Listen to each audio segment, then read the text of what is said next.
So, hello, good day viewers, and welcome back to the Legal Lounge with Attorney Bueno and Erica Guevara. Welcome po sa aming new episode. At ngayon po, attorney, mainit-init pa ang ating pag-uusapan dahil ito ay ang recent na pagkapanalo ng bagong US President na si Donald Trump. So this is going to be the 47th, attorney, tama? Si Donald US President. 47th President of the And on United his States. second term. Second term. Ito. Grabe, so Bihira sobrang mahal mangyari. na ano talaga ng mga Bihira US mangyari citizens ganyan, to. na nakadalawang term ang Term. isang presidente sa Amerika. So, ano to? History ba? History to Yes. sa Amerika. Record-breaking history, no? So, ayan sir, dahil we have now the new US President Donald Trump. Sir, ano ba ang epekto nito sa atin, sa mga Pilipino na nag-i-stay ngayon sa US? At lalong-lalo na ang sinabi nito ni US President Donald Trump na magkakaroon siya, i-impose niya agad itong mass deportation program in the United States of America. Yeah, correct. So there will be an overhaul of the immigration policy in the United States.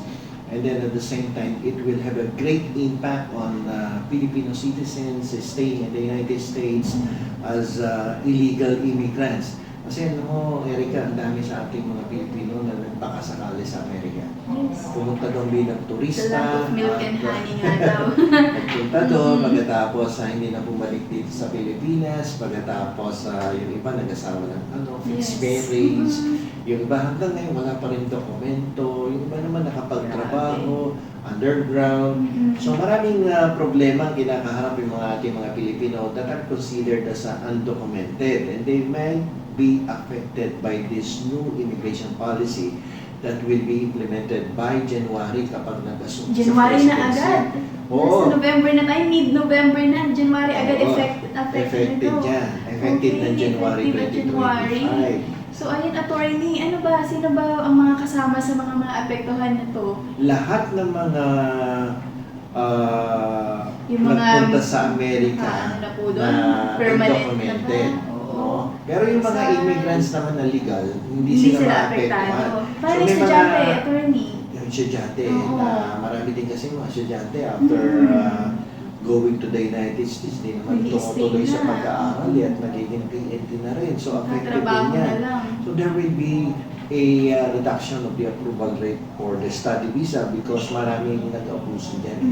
No, na ginagamit lang nilang Easy dahilan way niya. kasi, Easy way, makapasok oo. eh. So, makakapunta ng Amerika, pero actually, that is not the main objective of the study visa applicant, but only to go to USA and maraming other purposes na ginagawa. So, sa bagay naman, hindi na lang naman Pilipino ang maapektuhan dito. May mga ibang bansa Marami din tulad naman ng mga galing sa immigrants, Mexico. yes. Ito yung pinakamarami at saka yung China. No, Indians. Indians, Oo, yung yan, mga business owners na nga yung iba dyan sa US. Pero walang dokumento. Oo. Kaya ano mo ba, it is approximately 11 millions na illegal aliens are now Grabe, staying millions. in the Oo. United States. Alam mo naman si Trump, ang advocacy niyan is America First policy. And Makabayan definitely, talaga to. makabayan yan. At sabi niya nga, dapat ang opportunities na available dito sa Amerika ay Pang US citizen pang lang. US citizen. Exclusively for Oo. US citizens. At inaagawan daw kasi ng opportunity ang mga Mas American marami na ata citizens. yung mga nagtatrabaho na immigrant talaga sa mga US citizens. Maraming PNP rin na nagtatrabaho. Imbis na nakukuha ng mga American citizens at immigrants na legal, ay napupunta doon sa mga illegal immigrants. At ito ang isa sa pinaka-main objective ni Trump is to deport, magkaroon ng mass deportation by January. At Grabe. Ang dami na natatakot ngayon, attorney, ng mga kababayan natin sa US. hindi ko alam kung For tama sure. yung figures ko, di ba mga 200, 300? Yes, actually sa isang news article na nabasa ko, attorney, according kay DMW, the Department of Migrant Workers, they are ready to assist daw 370,000 Filipinos na nasa US na maaaring maapektuhan itong mass deportation ni Trump. So, 370,000 maraming ay yung mawawalan estimate nila.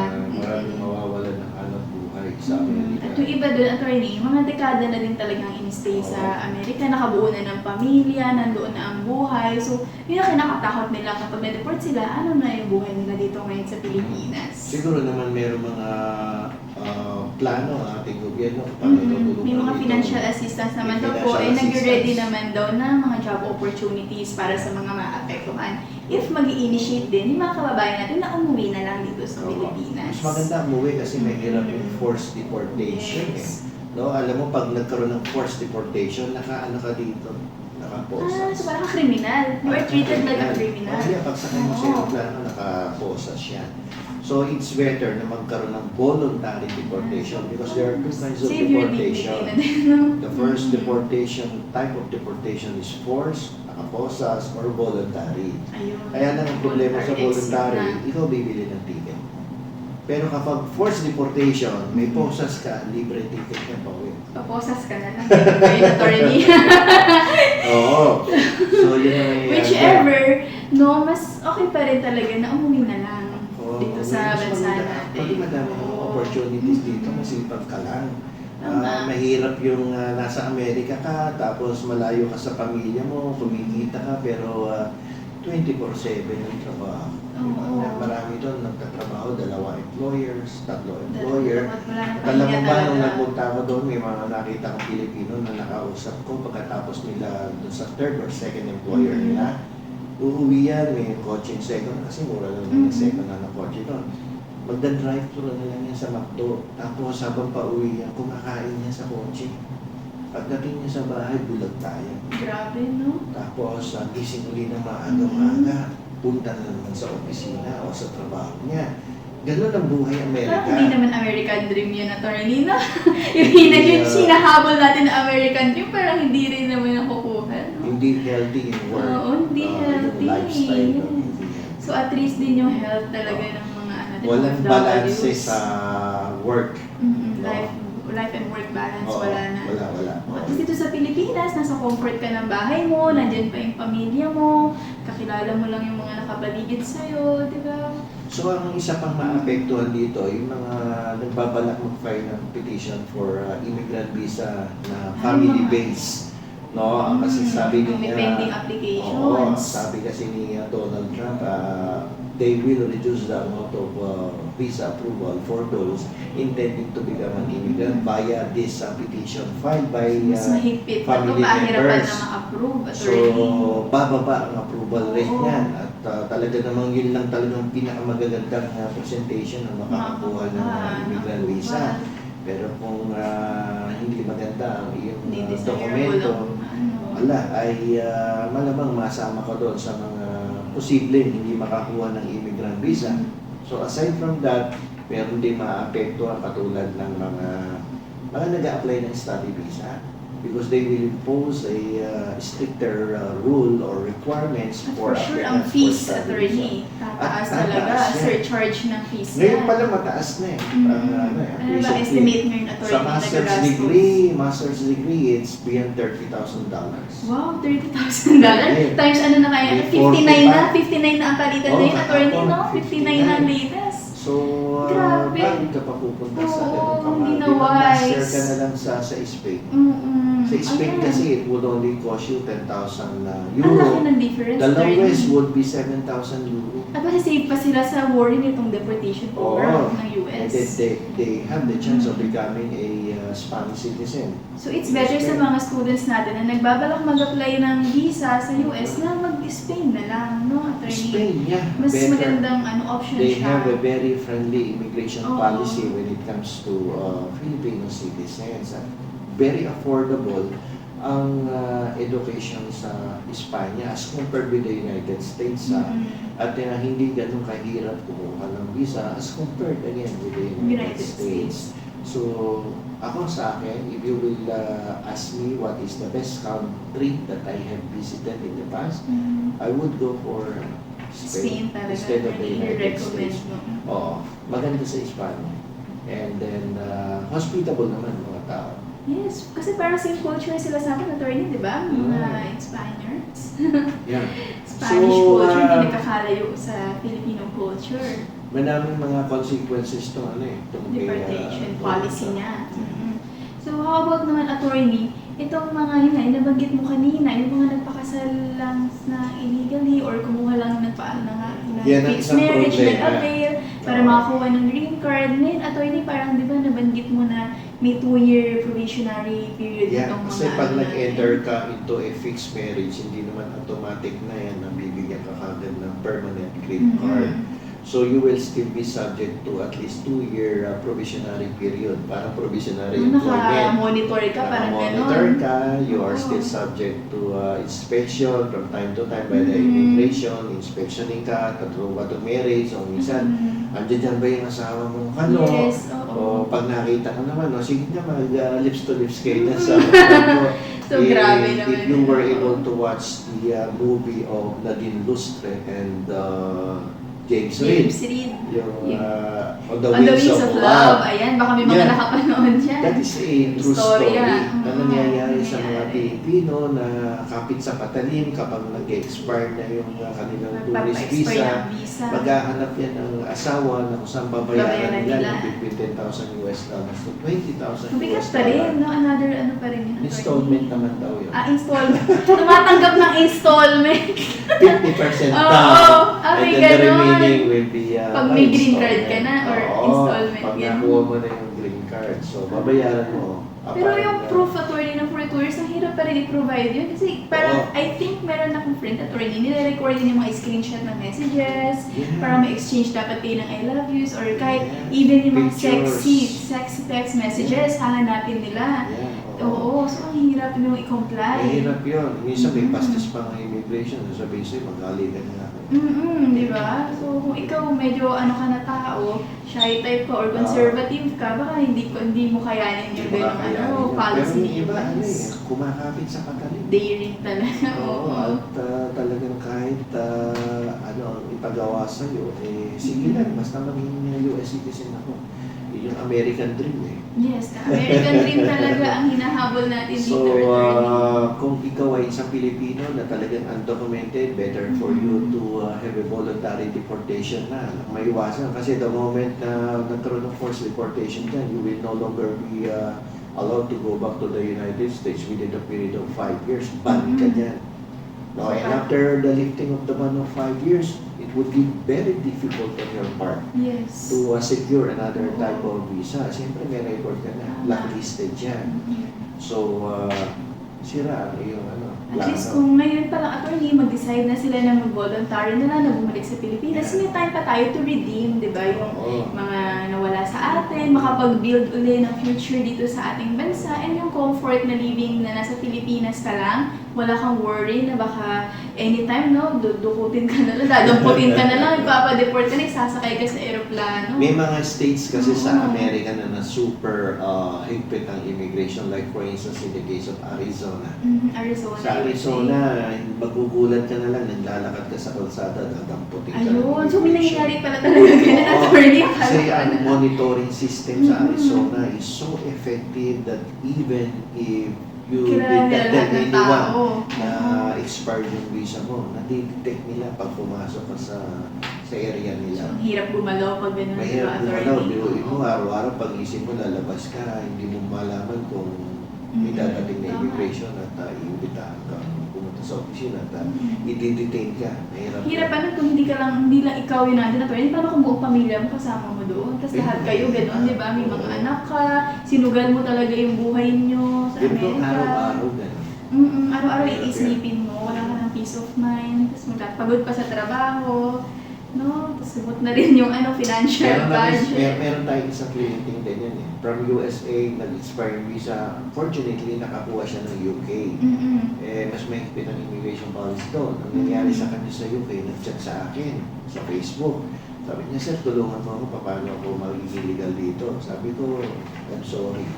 We cannot extend assistance to you kasi the immigration law of UK is so strict na mas mahigpit pa sa USA. Pero hanggang ngayon, nandun. Nagtiis din talaga siya, Tago attorney. siya ng tago. Ang big daw doon ng immigration. buti walang kumakanta sa ano niya, situation niya, may nakakaalam na ano. Mahirap din siya, attorney, minsan yung mga kapwa mo Pilipino rin yung nagsusumbong sa'yo eh. Oo. Pag kilala ka na, ito, TNT to eh. Ako, nagpakahirap ako magproseso ng dokumento ko eh. Ang dami pa naman na Oo eh, oo yan sa inggit. Naku, favorite natin mga Pilipino, yung crab mentality eh. Naghihilaan. Alam mo sa Amerika, kapag may Filipino community dyan eh, kasi sa immigration, kapag nakapagsumbong ka ng isang illegal, alien, o expired na tourist visa, sumbong mo yan sa immigration. May ano pa, may award pa ata, di ba? It will be rewarded of at least $100 or The amount, $200. di ba? Kapag nadampot yun, ikaw yung nag-report, punta ka sa immigration, bibigay yung $200. Mm-hmm. May ginagawang negosyo yan ng mga Pilipino. So you cannot trust anyone while you are in the United States. If you are staying there without any document, mahirap sa Amerika. Totoo, sobrang hirap. So, ayun, attorney, ano bang advice natin sa mga Pilipino na Sa akin, may ano options ang available sa kanila ngayon, attorney? hindi lang naman kasi Amerika ang bansa dito sa buong mundo. Totoo. Maraming bansa na nag-o-offer ng amazing opportunities for Filipinos. Before, nakapagpadala tayo sa Canada and USA ng more than 10,000 students and Dami, interns, trainees. But since nagkakaroon ng Ang Canada economic, parang medyo may problem na din, may attorney, problema no? sila sa ekonomiya, even Australia. So, andyan dyan ang Europa, na kung saan makikita mo ang Espanya. So, we recommend going to Spain because aside from the fact that it has a very affordable education, the healthcare system is so fantastic as compared with the United States and Canada or Australia. Less worry Nung, po sa ating di ba, mga nung Pilipino. last second quarter of this year, I was in Madrid Mhm. and Seville. Alam mo, dami ko na kilalang Pilipino doon na citizen ng Espanya. Citizen na sila, attorney. Oo, yung iba naikwento sa akin yung kanilang experience when they got pregnant in Spain. Alam mo, sa kanila daw, pag nanganak ka sa hospital at tinakita mo lang yung health card mo, 80% of the cost Wow, of the 80% hospitalization mo sa kanila. will be shouldered by the government. Sobrang So, ganda na, attorney. 20% lamang ang babayaran mo. Ang kagandahan, nilabas ka ng ospital, may reseta si Doc. Mga Punta ka sa gamot. botika, pakita mo yung reseta mo, Yung card and then mo. you will only be paying 20%. Another 80% will be shouldered by the So, puro government. 20-20 lang talaga yung sagot doon. 80-20 ang pagdating sa So, ang benefits laking for the ano nun, citizens. no? Relief sa mga oo. Pilipino. Kasi Wala dito nang nga lang tulong. sa bansa natin, magkano mga anak, pag nasisarayan ka po, patay ka, walang ipon. Naku. Magkano ba minimum Oo, cesarean? 100K 50 na or kung ano sa private attorney. Grabe, no? Ang So, hirap. sa Espanya, biniro nga yung mga Pilipina doon na may asawa na may nanganak na naka-experience na kanilang healthcare benefits. Sabi sa akin alam mo siya dito, masarap manganak ng taon-taon. Grabe talaga mga Pilipino. Oo, sabi ko, Pwede bakit mga naman? anak taon-taon. Pero ito, 80% sa ng gobyerno. Oo. Di ba? At ano, one of the best talagang education system ng Spain, Yeah, attorney, di ba? affordable. Kapag graduate ka doon. The education is high quality. Ang dami din talagang mga nagiging successful sa Yeah, Spain. oo. Tsaka yung job opportunities, di ba? At maraming available na different kinds of visa naman, attorney, di ba?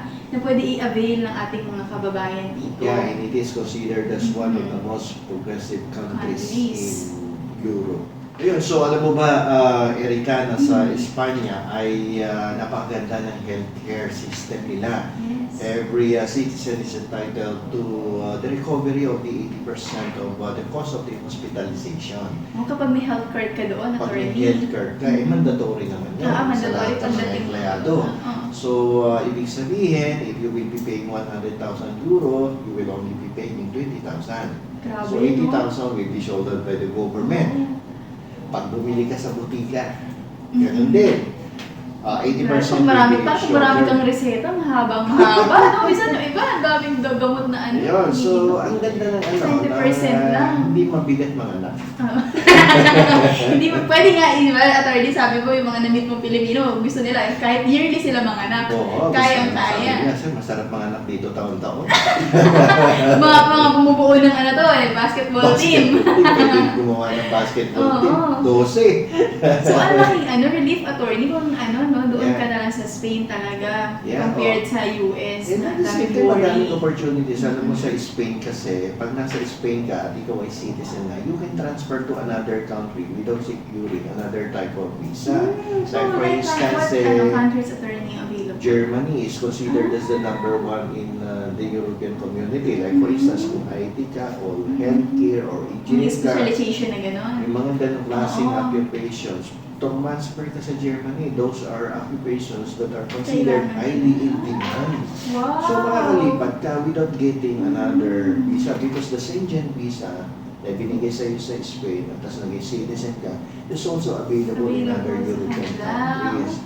Very Madali ang convenient. travel. No, isang visa lang kailangan mo. So, lahat ng country na to, European countries, pwede ka na. Yun ang sinasabi ko sa iyo kanina, sa Amerika kasi if you are in the United States, nakakonfine ka lang in one country. Doon ka lang talaga. Unlike in Spain, if you will study in Spain, the moment you have this citizenship na or permanent residency man lang, ay makakapag-travel ka all over the European community. Mhm. You are not confined to one particular country, but all of the countries located in Europe except for UK, Mhm. because UK has its own immigration policy. Okay. So, makakaikot ka.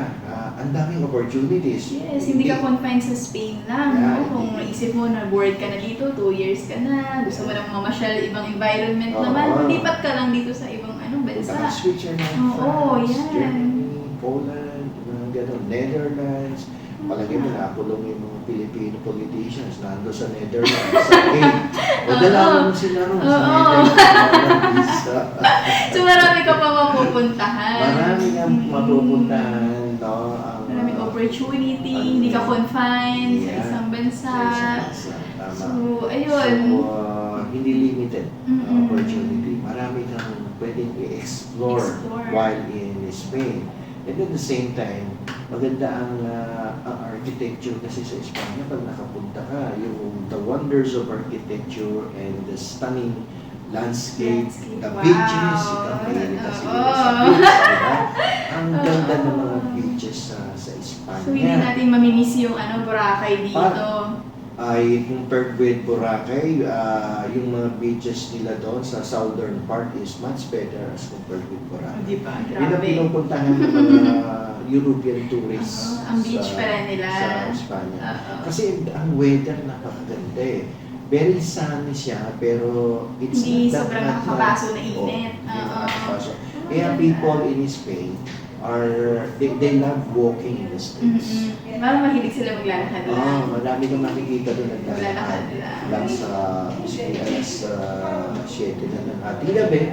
Makita mo naglalakad Naglalakad sa lang. kaliwa at tipid ang ilaw doon. Kuryente, Oo. alam mo bakit? Kasi alas 10 na ng gabi, hindi pa Liwanag ng pa. araw. So, Wow. hindi ka nabibigyan sa ilaw. So parang safe ka rin maglakad, di ba, attorney? Kahit Oo, gabi na lakad ka lang, maliwanag pa. maliwanag pa. Oo, ako minsan nalibang doon naglalakad ako sa kali kain, kape, tapos chichirya, piatos. Wow, piatos talaga, attorney, May favorite piatos mo. doon. Piatos doon! So, So, hindi na... naglalakad ka, akala ko alas 5 pa lang, maya-maya pagtingin ko sa reloj ko, alas 9, Nagugulat ka, hindi dumidilim, no? Tikas pa na. Hindi bumababa ang araw. So, kaya nga lang, tanghali ng sigising ng tao kasi hating gabi na Hindi na namamalayan yung araw at gabi talaga. Oo. Ayun, so there are so many options available if ever that you will no longer choose the United States of America as your country of destination to become a permanent resident and also work there. At since nauupo si President Donald Trump, as the yun. new president, 47th Effective president, January, itong Effective deportation January, policy niya. there will be an overhaul of the immigration policy. I advise our Filipino mga kababayan natin na there are other countries Marami available. tayong options. Ang Huwag daming po tayong option. matakot na mag-explore. Oo. Hindi na po Amerika makapagbigay sa inyo ng greener pasture. yung greener pasture na hinahanap at Andiyan dyan ng Espanya, andyan ng Germany and other European countries, but we suggest is Spain. Spain. So, Pinakamadali at wise talaga na option, attorney. Yeah, oo. Mas mababa ang fees, mas masarap ang buhay, mas madali tayong maka-adapt, makikita natin yung life and work balance, di ba, attorney? At sa mga ating kabataang babae, mas gwapo ang mga Yun! Espanyol. Bakit mo lang sinabi sa akin yung attorney? Ang tagal na natin magkasama Para dito. nakita mo sina Gerald Anderson, Wow. at si James Reid. Mga ganong hulma ba, attorney, yung mukha? Alam mo, nung nagpunta ako sa Espanya, kasi minawalan nga ako ng passport sa Espanya, di ba? Nawalan ka na dun, attorney, Oo, ng nawala yung passport. passport ko, nagpunta ako sa police department. Oo.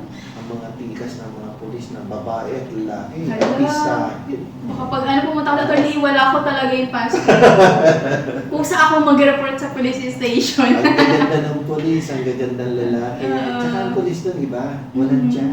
Ay, ganun. Matatangkad, mga Hindi nagpuputukan yung butones? Hindi, walang tiyan. Kala ko kasi dito sa Pilipinas yun yung requirement, attorney. Joke lang. Bundat. Joke lang po. Kami mga polis na nanonood dyan, Bati po tayo.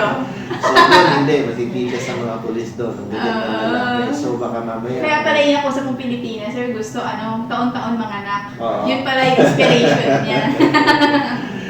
Okay, yun. So, maganda sa Spain kapag nagpunta ang mga ating kababayan dyan sa bansa na yan. Very friendly, hospitable, and the architecture is so amazing. The landscape is so great. The beaches Yes, is really wonderful. ganda. And with endless opportunities, Oh, no? endless Job opportunities. opportunities para sa ating mga kababayan. So, huwag kayong mawawalan ng pag-asa na ang Amerika ay mag-i-impose ng mas mahigpit na patakaran for Filipinos wanting to go there. Huwag niyo ipagpilitan kung ayaw nila eh. Kayo magmalaki. It's their loss, not yours. So, go to Spain. We have an option po. Huwag natin i-confine yung mga sarili natin. Huwag natin isa sa sarili natin na natatakot tayo. So, napakalawak ng mundo natin, attorney, di ba? Marami tayong opportunities na pwede i-explore. Yes. Okay, so ayun po. If you still have any questions or isa ka ba sa mga nangangarap sana na pupunta sa US or isa ka ba sa mga may pending visa application na ngayon nag-iisip ka ba ng other options mo, saan ka na pupunta dahil dito sa bagong policy ni President Trump. So, please let us know sa aming comment section sa aming YouTube channel, and if you need legal assistance or legal advices, very open po ang aming opisina here in Pasig City. Once again, the first consultation, attorney, is always free, di ba? The first consultation lang po. Pagdating doon sa second, May bayad na. Okay, so, ayun po, maraming salamat po. Don't forget to please to like, follow, and subscribe our YouTube channel. Legal lands. Okay, so once again,